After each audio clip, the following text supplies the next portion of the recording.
ৰবাচোন, তুমি কেতিয়াবা যুটীয়া বন ব্যৱস্থাপনা সমিতি মানে JFMCৰ কথা শুনিছানে? নাই শুনা দেখোন। এইখন কেনেকুৱা ধৰণৰ সমিতি? সকলোৱে মিলি বন পৰিচালনা কৰাৰ বাবে নিৰ্মাণ কৰা এখন কমিটি।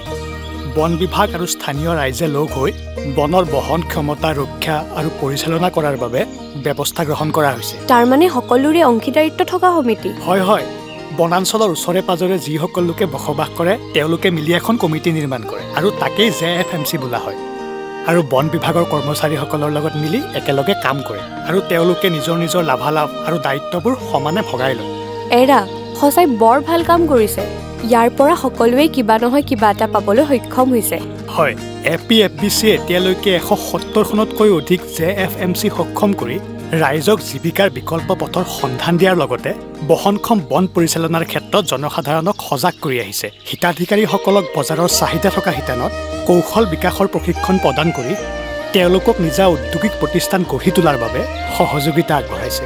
ইয়াৰ উপৰিও এই প্ৰকল্পই তেওঁলোকক উন্নত বজাৰৰ সুবিধা প্ৰদান কৰাৰ বাবে বন সৃষ্টি বেণ্ডৰ অধীনত উৎপাদিত সা সামগ্ৰীসমূহ বিক্ৰী কৰাৰো সুবিধা কৰি দিছে।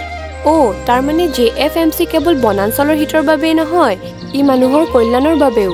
হয় হয়, ই হৈছে মানুহৰ বাবে মানুহৰ দ্বাৰা অসমৰ বন বিভাগক গাইড হিচাপে লৈ অসমৰ বনাঞ্চলৰ কল্যাণৰ বাবে গঠন হোৱা এখন কমিটি।